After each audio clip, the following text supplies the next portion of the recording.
Vamos lá então. Vamos falar agora dos macronutrientes e o papel de cada um no emagrecimento. Começando pelos carboidratos que, diferentemente daquilo que muitos pensam, não são vilões nesse processo. Nós não devemos excluir os carboidratos da alimentação. Os carboidratos ganham essa fama ruim muito devido à ideia daquele carboidrato ser associado com consumir açúcar, consumir doces, e isso em excesso, de fato, gera bastante malefício para o nosso emagrecimento. Mas quando a gente pensa com uma base de carboidratos integrais, como por exemplo, arroz integral, pão integral, temos ótimas opções, a aveia também, são ótimas opções de carboidratos ricos em fibras, com uma boa quantidade de proteína, que garantem uma ótima saciedade para nós e facilitam muito o processo de emagrecimento por também gerar energia que nós precisamos durante o nosso treino e durante as nossas atividades diárias mesmo, passear com o cachorro, pegar o ônibus, caminhar, trabalhar, tudo isso. Então não é necessário excluir os carboidratos. Uma quantidade interessante de carboidratos, ela ficar naquela faixa de 3 a 4 gramas por quilo de peso. Então, para uma pessoa que estiver vendo esse vídeo com 70 quilos, entre 210 e 280 gramas de carboidratos ao dia. É uma faixa mais ou menos interessante.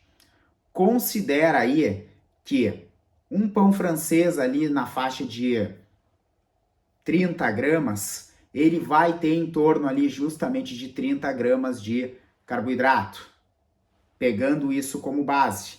Então, coloca isso para ter como base para aquilo que tu vai consumir ao longo do dia e tentar não extrapolar realmente essa quantidade, mas não precisa também restringir totalmente os carboidratos. Pode usar um meio termo entre isso. Falando das proteínas, as proteínas são as queridinhas de todos no processo de emagrecimento. Mas um excesso de proteínas, ele não é aproveitado, ele é convertido em gordura. Então, qual uma faixa interessante de consumir proteínas?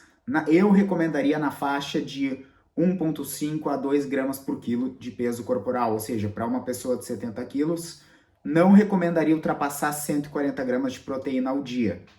O que seria isso? 30 gramas de proteína a gente encontra em cerca de 100 gramas de peito de frango cozido. Um pedaço de peito de frango fino do tamanho aqui da nossa mão, mais ou menos. Esse vai ter em torno de 30 gramas de proteína. Então, tendo isso como base, um scoop de whey protein a gente vai ter ali em torno de 25 gramas de proteína. Uma lata de atum inteira a gente vai ter na faixa de 40 gramas de proteína. Então, tendo isso como base para não ultrapassar ali 2 gramas por quilo de peso diariamente. E por fim, os lipídios, também popularmente conhecido como gorduras. Esses a gente tem que ter uma atenção um pouco maior. Por quê? Porque 1 grama de gordura, diferentemente dos carboidratos, das proteínas, que equivale a 4 quilocalorias, 1 grama de lipídio equivale a 9 quilocalorias, ou seja, mais que o dobro. Então, a gente tem que se atentar muito a não consumir mais que 1 grama por quilo de peso de lipídios. Para uma pessoa de 70 quilos, não ultrapassar 70 gramas de gordura ao dia. E isso pode ser fácil para quem não se controla, porque uma colher de sopa de azeite, ela já vai ter em torno de 15 gramas de gordura.